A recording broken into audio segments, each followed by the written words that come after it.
So I finally got my PS5, and what's the first game I get for it? Outriders. A game available on almost all platforms and looks nearly identical to its PS4 version. But the next game I got was Spider-Man Miles Morales. And let me be upfront and just say that this is a great game and one of the better launch titles I've seen for a PlayStation console.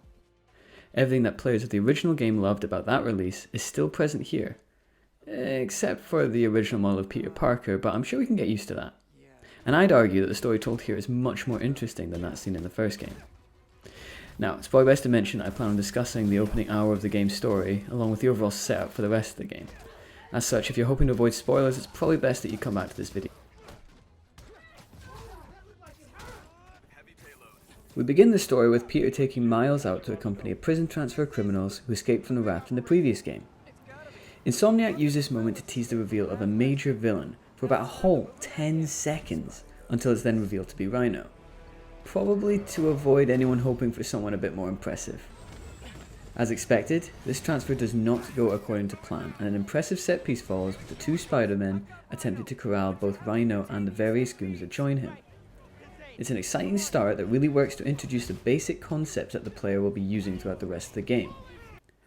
Following this, Peter abruptly jets off to Europe, leaving Miles to protect the Mad Max hellscape that is New York City. Before long, he gets caught in the middle of a battle between the shady Roxxon Corporation and a gang known as the Underground, led by the Tinkerer, and is forced to figure out what is going on and how best to keep the city safe. Now, ignoring the fact that it's clearly a bad idea for Peter to leave Miles in charge, the story works really well here. By necessity, it's a smaller scale than seen in the previous game, but it still allows for those big set-piece moments that really made the first game special. Following Miles as he attempts to live up to Peter's Spider-Man, whilst constantly feeling like he's coming up short and making the situation worse, is, in my opinion, much more relatable and interesting than the story told in the first game. At points, it does run the risk of covering similar thematic territory as that's seen in other superhero origin stories, as these are quite common story beats across the industry. However, the original plot that the game tells, along with the various relationships Miles has with the other characters, are interesting enough to alleviate this. Now, I played this game on PS5 in the Performance RT mode, a visual setting designed to maintain a locked 60 frames per second whilst including some of the new ray tracing effects allowed by the PS5, at the cost of a drop in resolution. I'm not going to go into any in-depth comparison between this mode and the others present in the game, as I feel that has been covered already pretty well by other videos. What I will say is that these improvements, whilst impressive, are not necessarily things that you will notice most of the time once you go looking for them. Speaking of the ray tracing first, whilst interior environments look very impressive with the light reflecting off of the various surfaces, it's simply not easy to notice the difference when you're swinging through New York at 50 miles an hour or zooming around an area beating up criminals. But on the bright side, if you were one of the people infuriated about the removal of puddles from the original game, then rest assured that they are as incredible as you believed and definitely a complete game changer. The increase in frame rate is a definite improvement, but for me personally, it's the type of thing I don't notice unless I'm running both the 30 frames per second and 60 frames per second versions side by side, or I'm switching between the modes on a regular basis, neither of which is how I generally play games. Taking a step back and looking at the game's visual presentation overall, I have to say that it looks good, but mostly because I didn't think there was anything wrong with the way that the original game looked. Whilst there are improvements here and there, if you go looking, this doesn't feel like a generational leap in quality. Now, perhaps that's because the game's relatively short time in development, or we're just reaching a plateau in how good games can look, but either way, it's not going to wow you with the increased power of the PlayStation 5. Although the super fast load screens that everyone has been talking about are great, and hopefully are evidence that we're finally done with the minute-long load screens at the beginning of other open world titles. Looking at you, Assassin's Creed Valhalla. As far as the moment-to-moment gameplay is concerned, Miles certainly plays quite similar to Peter from the original game. Whilst his style of swinging certainly appears a tad less assured than Peter at times, the actual results of your actions remain pretty much the same. You'll still be leaping from point launches, running across the walls, and most of all swinging through the streets of New York at the same speed and in the same way as before. That's not to say there's anything wrong with that. Anyone who's played that game will be well aware that this is quite possibly the best movement system in any open world game, and certainly the best seen in a Spider-Man game. The fact I almost never bothered to use the fast travel system is a testament to that. You're almost always moving at speed, and even if you do screw up and have to stop for a moment, it doesn't take much to get back up to speed. However, those looking for any changes that make the actual feel of Miles' swinging seem different and emphasize that this is a new Spider-Man game will be left feeling a little let down. And this sense of sameness falls into the combat and stealth sections of the game as well, where the only significant additions are two new powers that Miles has at his disposal. Firstly, he has a new range of Venom strikes, which allow him to break the blocks of certain enemies and apply area of effect damage whilst in combat. These are a nice change of pace both visually and in the gameplay, however they don't usually feel strictly necessary, except for a few scripted encounters. This does mean that for the first half of the game I found myself mostly forgetting to take advantage of these skills. But once I got in the habit of making use of them, they did make the combat encounters feel more interesting. Other than that though, the combat system is near enough untouched from the first game. You'll be making the same dodges, punches, air launches and swing kicks as before, with the enemies all feeling like they fall into similar types as seen previously. In stealth, you'll still mostly just be waiting above enemies until your HUD lets you know that it's safe to take them down without being seen. You can also use some gadgets to add to the variety, but I never found them to be much more effective than simply web zipping down, taking a guy out, and web zipping away. This was a system that already felt pretty bare bones to me and was the clearest part of the main gameplay loop which I felt needed some improvement, but unfortunately, not much has been done to flesh it out.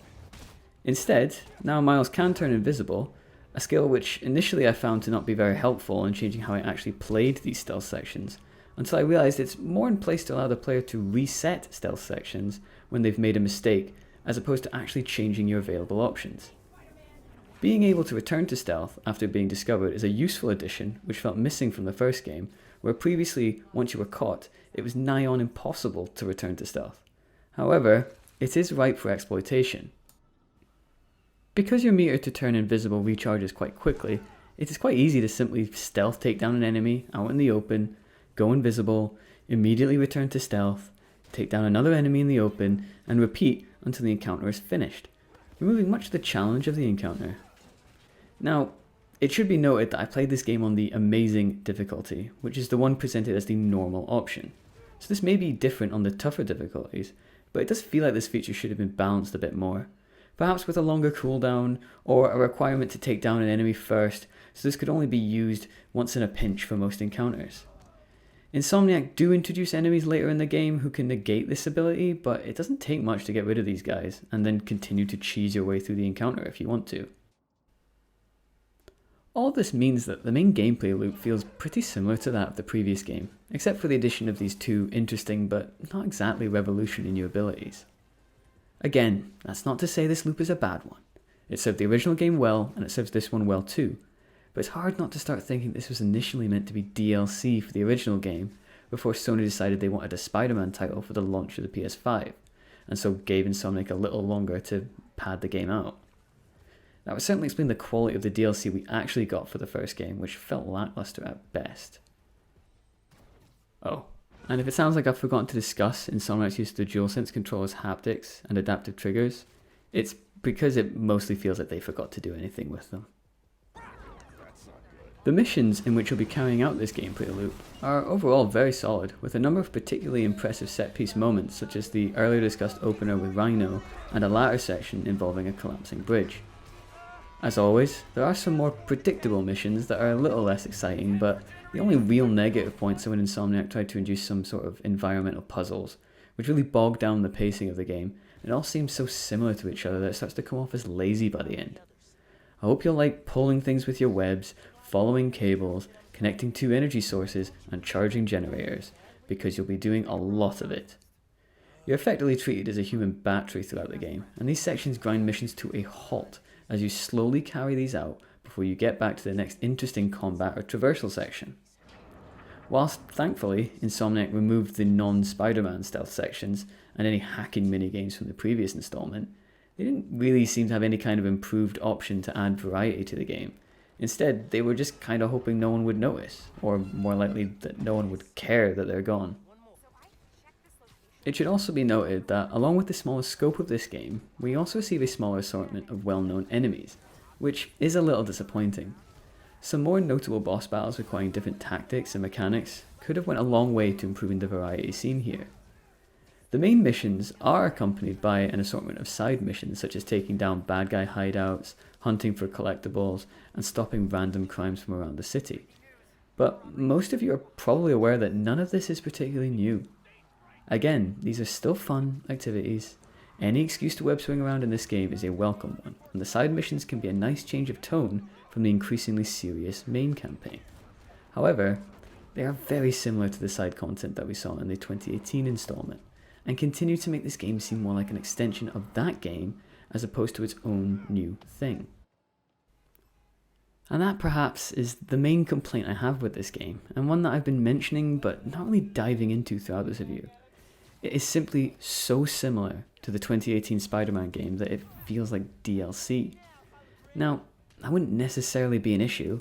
If it were released as an expansion at a price point that reflected that, I would be sitting here telling you right now that it's a fantastic expansion and anyone thinking of it should just jump right in.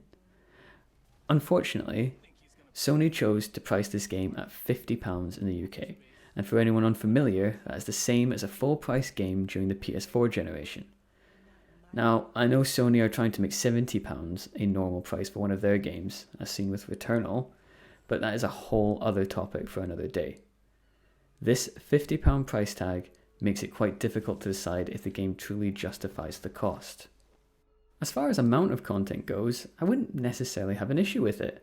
With a campaign that took me about 8 hours to beat, with around another 4 hours of side content, it's certainly on the shorter side for the price, but I wouldn't personally say that makes it a deal breaker.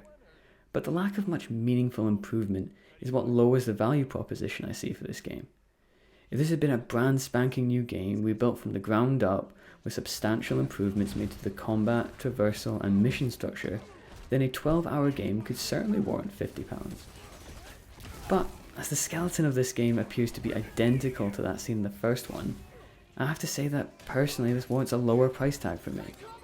Closer to around £30 to £35, which thankfully we are starting to see from physical stores, if not quite yet from Sony themselves. To close out this review then, I would just like to reiterate what I said at the beginning of this video.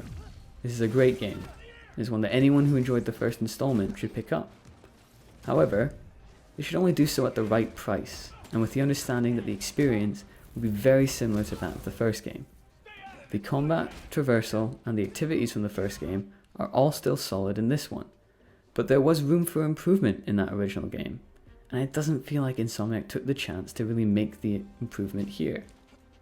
Although, to be fair, given the shortened length of this game's development, it is quite possible that they simply weren't given that chance. As such, I'll be giving this game at full price a 6 out of 10, rising to a 7 out of 10 if you can get it at the more reasonable price of around £35. Thank you for watching this review, and if you haven't noticed, this is my first video, so please leave a like if you enjoyed it and let me know how it was in the comments. If you have any improvements you think I could make, then please let me know. Just try to keep any criticism constructive. Thanks.